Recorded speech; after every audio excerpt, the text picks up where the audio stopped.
नमस्कार शेतकरी मित्रांनो, आपलं कापूस पीक आता जवळपास 85-90 दिवस झालेलं आहे आणि ह्या पिरियडमध्ये या स्टेजला किंवा या दिवसाला आपल्याला कापूस पिकामध्ये एक महत्वाचं काम करायचं आहे, ते म्हणजे शेंडा खोडणीचं. आता हे शेंडा खोडणीचे फायदे आपल्याला खूप चांगल्या प्रकारे दिसून येतात.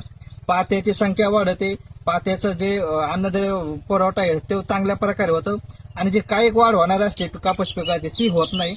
आणि या शेंडा खोडणीमुळे आपलं जवळपास 2 ते 3 क्विंटल पर्यंत एकरी उत्पन्न आपलं वाढू शकतं.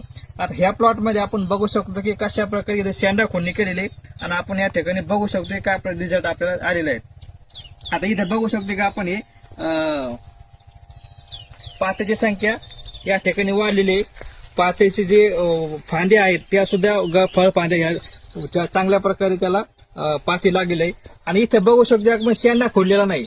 या शेंडा खोडणी केल्यामुळे इथे कशी पात्याची संख्या कमी आहे, पातीची क्वालिटी बघू शकतो आणि जे हाईट आहे कापूस पिकाची ती सुद्धा वर वाढलेली दिसत आहे.